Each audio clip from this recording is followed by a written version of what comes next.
Welcome back to the event rental shop and the event rental journey.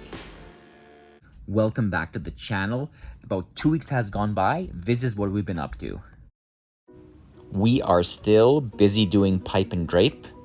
This was a legal thing at the library in our town. And we put pipe and drape up in multiple rooms as essentially dividers between kind of meeting rooms or makeshift meeting rooms.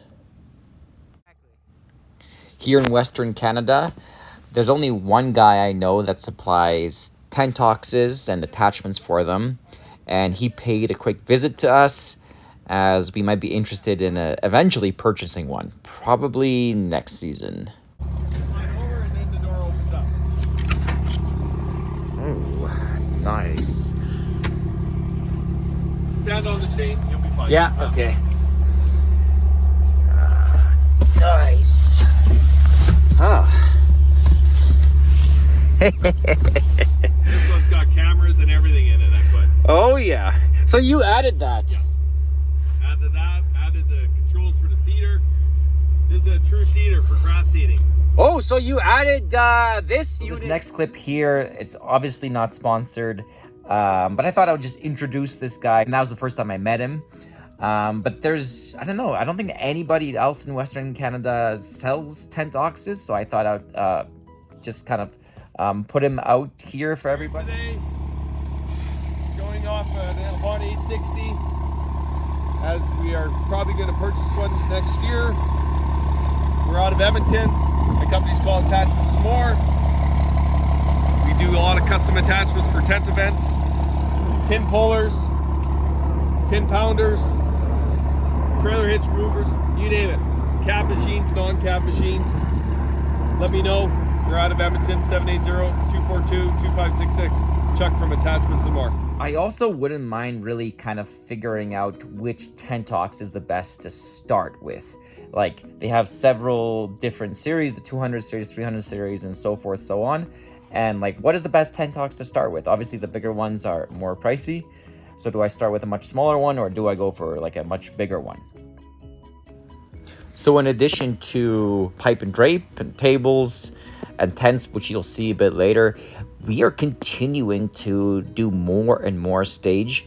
We actually bought 4x8 panels just to kind of try them out. We had the 4x4 panels, but now we have these larger 4x8 panels. And the truth is, for this Tough Stage brand anyway. And the truth is, or if you ask me which one I would prefer, I definitely like the 4x4 panels. They're just easier to handle, easier to move.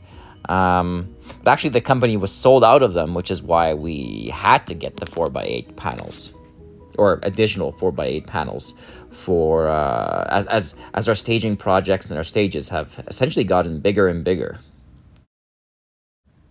So the one thing I really dislike about Tough Stage is that it's hard to connect to the other pieces, especially when there are multiple pieces around. It has to be perfectly level, or it just has a lot of trouble locking in.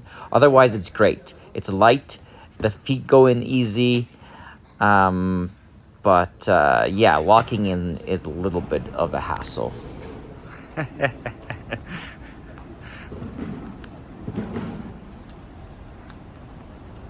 We are also back doing tents. We're installing this tent, but I'm also partially training Connor here, which is a new employee. He's only working part-time. Great so far, but this isn't the perfect setup because I'm simultaneously training him while we're kind of officially installing this tent as well.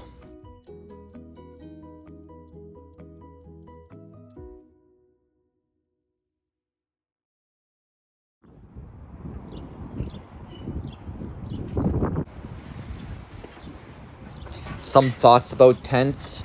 I want to improve two things this year. Safety. So I'm thinking about getting maybe like climbing helmets, especially for the bigger tents and especially during raising. Another thing I want to improve is the cleanliness. I want to keep the Oh yeah, walls cleaner, mine's on the left. Your just left hand. looking sharper, etc. In order to, Oh, okay, that's what you're just saying. kind of have a nice look to it. Here's another 20 by 40 frame tent we did for a repeat client. They do this like 3 times a year, and we throw up these tents for them. This week also, it was 8-foot madness. The amount of 8-foots people wanted from various massive events was insane. In fact, we could have even got more. We completely ran out of 8-foots, had to sub-rent. I would say it was barely worth it, other than fostering relationships with clients that have these annual events.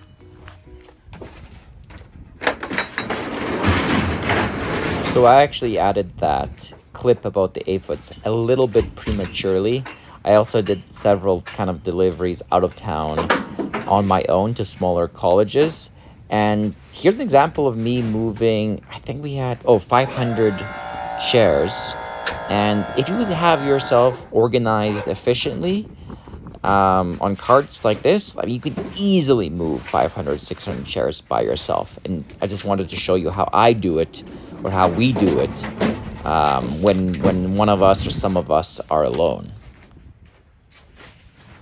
And really, you don't need 2 people on every job if it's fairly simple.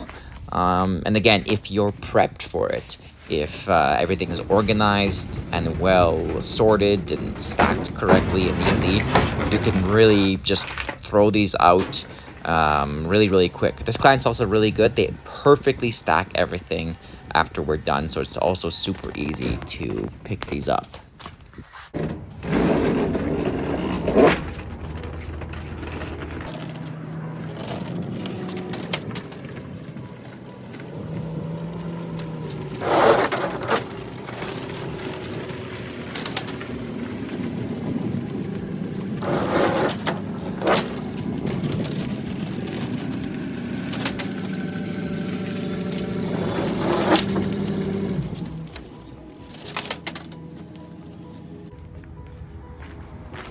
It's like, that's not true.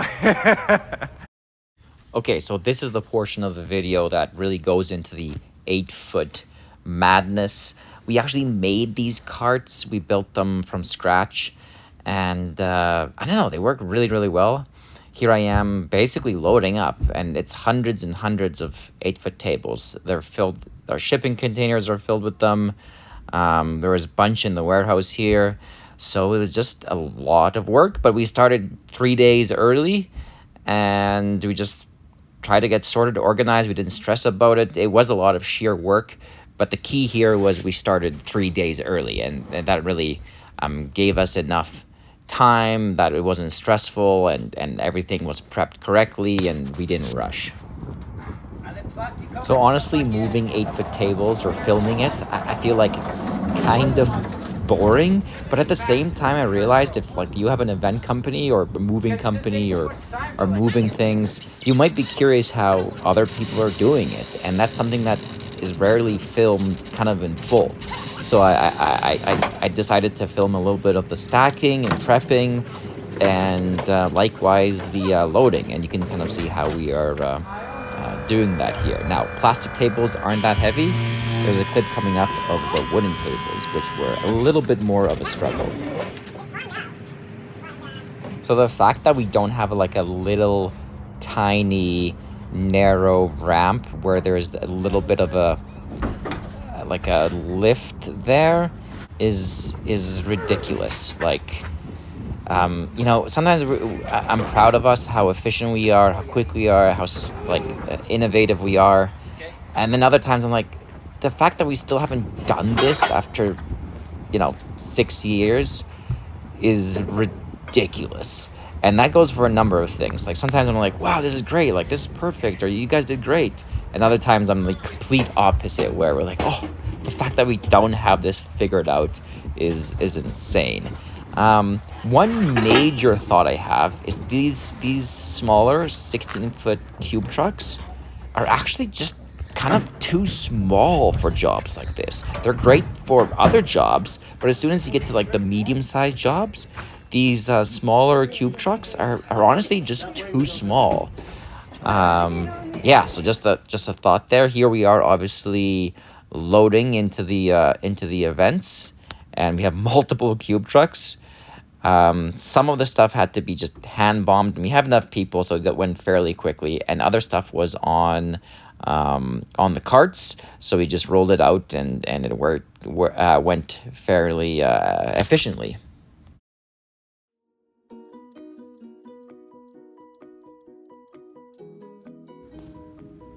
And here's yet another event that requires way more 8-foots. And there was actually a third one I didn't film as well. So it was just 8-foot madness.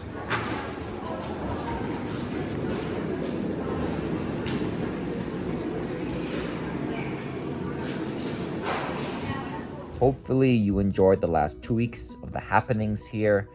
Obviously, other things are going on. We're actually done our first few marquee letters, for example. And next video, I'm going to try to film some of that. I think we should have like 15, 20 fully done. Finally, it's been more than a year. I'm excited about that. If you enjoyed the video, I welcome you to subscribe. I know it's so lame, everybody says that. It does definitely help me out.